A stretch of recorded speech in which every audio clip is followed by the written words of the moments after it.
This is Ian Lamont, founder of Lean Media Consulting. I've been a publisher on Amazon for more than 10 years, and today I'm going to be doing a Dr. Amazon detail page evaluation of Kara Swisher's new memoir, Burn Book, basically identifying what Kara's publishing team did right and where the book listing needs some improvement. If this video helps, please take a moment to like it and subscribe, and let's get started. So actually, before I get into the detail page itself, I want to cover the search issue that this book is experiencing right now. And right now, it's 4 days after the launch. It's March the 1st, 2024. You can see the book was launched a few days ago. When I looked for the book on Amazon, it appeared at the top. Basically, I searched books for Kara Swisher. You can see that Burn Book appeared at the top. That's good.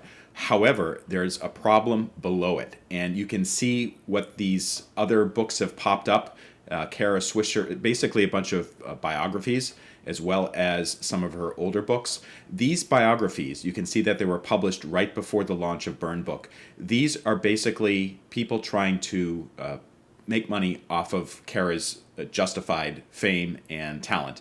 And this is very unfortunate that they're appearing on the search engine page. I know that Kara Swisher has identified there's a problem on the detail page with some of these books showing up.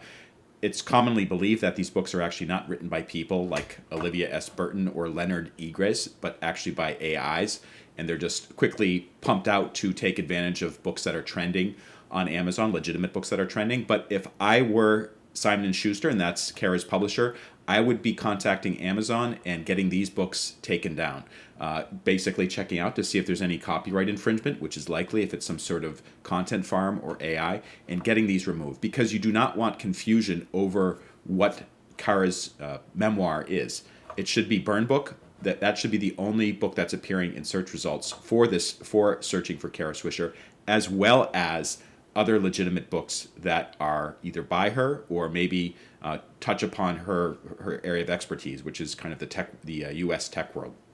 Anyways, aside from search, once you click this and you come to either the audiobook or you come to the hardcover or the Kindle edition, there's a couple things that are working really well for this book, and there's a couple issues that I think the publishing team, and again, that's Simon & Schuster, really should address relatively soon. So let's start with the hardcover, because I think right now that's probably where most people are going. Some people may also be going for the Kindle, and you can see that's available. There's no paperback available yet, and usually what happens with these major publishing releases, they start with a hardcover, and then some months later, or maybe even a year later, they'll release a paperback edition that costs less money. But right now, if you want to read the book, hardcover and Kindle are basically the only options, as well as the audiobook edition, which I believe she co-narrated. So there's a couple things that are working really well.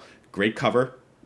You can see that there's an image that shows praise for Kara Swisher, and she's getting some great endorsements. That's good. There's a couple things, however, that are not working at the top of the detail page. The first thing that I noticed was if you scroll right below the book image, it says follow the author Kara Swisher, and you can see kind of an anonymous icon there. This means that Kara Swisher has not set up an author page on Amazon.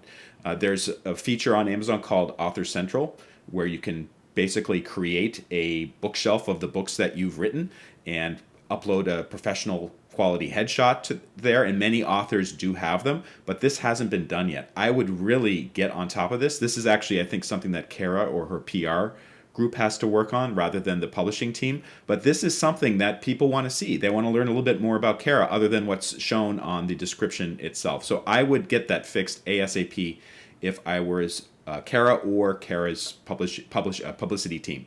So the other parts of the book. So this is one of the best things that I see about this book. #1 bestseller in computers and technology industry. So when prospective readers come to a detail page like this, they want to see some validation that this is a good book. And this is one of the best validations that you can see. #1 bestseller in a certain category on Amazon. Now, not all categories are created equal, but this is definitely relevant to her area of expertise.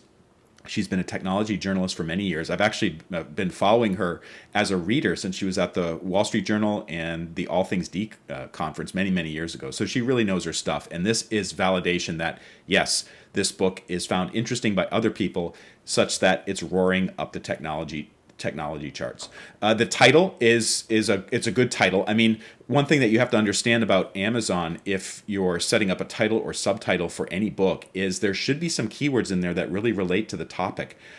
These old kind of 90s style or 80s style book titles, which were kind of vague, maybe didn't really give a clue as to what the book was about, those don't work anymore on Amazon because people are searching for specific keywords like history of tech.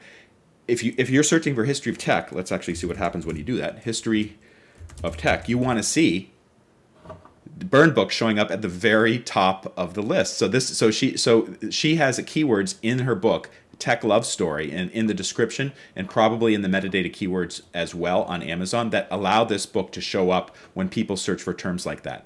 If she had just done a book that was called Burn Book, My Memoir, that would be really, really difficult to get those extra clicks from Amazon search. And Amazon search optimization, by the way, it's a real thing.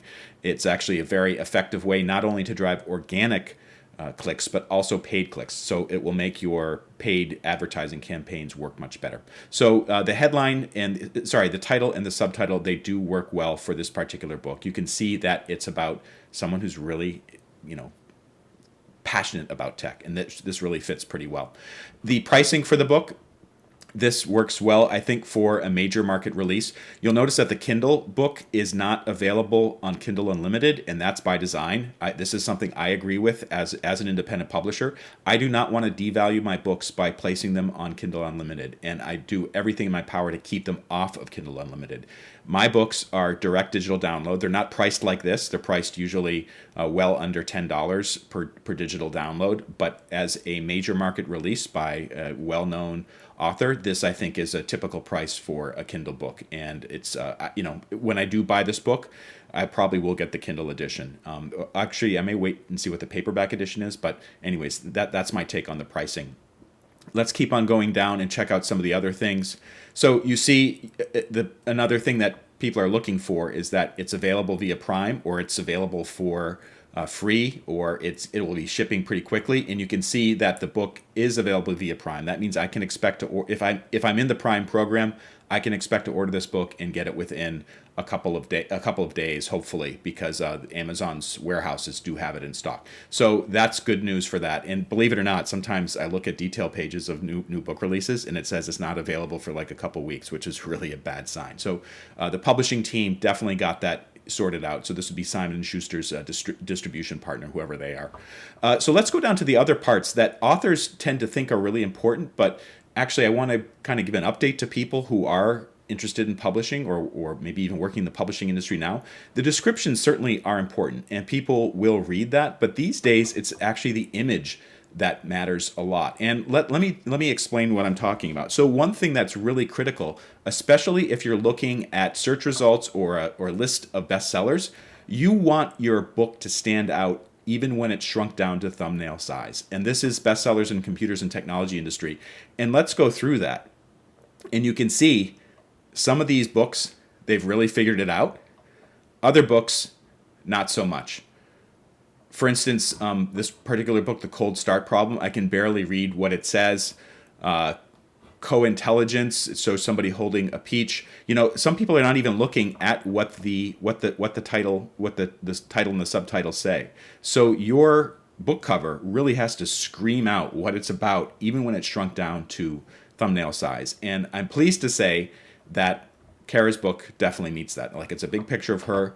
Burn Book is big red letters. You can see it, and you can see other authors in the top sellers for this category are doing the same thing. Kind of white text on red or red text on white. So it really, really stands out, and she figured that out. So the images for the cover itself are really good. People will read the description. Some people may even click on the read more so they can read that.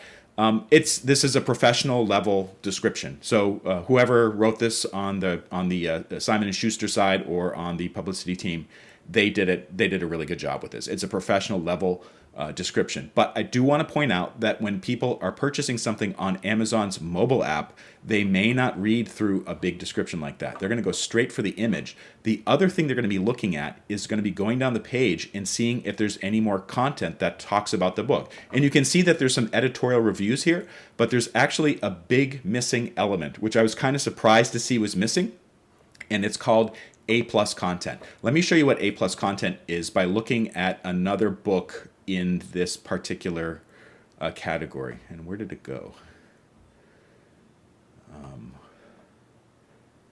I think it was this one right here by Reed Hastings. So let's see if it's there. Nope, it wasn't there. Actually, I have to go to my history and see what it was. Oh, I think it was this one, maybe.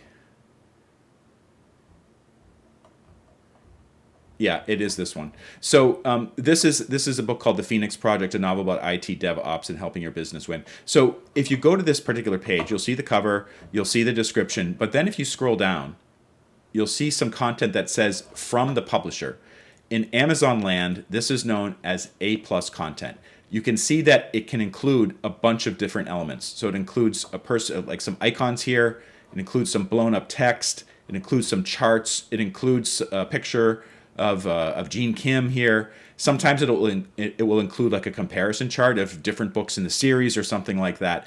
And this is really dynamic content that can help prospective readers better understand what the book is about. And it helps to increase the conversion rate for the book. Amazon says that A+ content, I think standard A+ content, if you add it to your book and it's good and you're reaching the right target audience, it will increase conversions by 8%. And that's certainly worth putting in. I should say that practically every publisher, especially these big publishers, they have access to A+ content.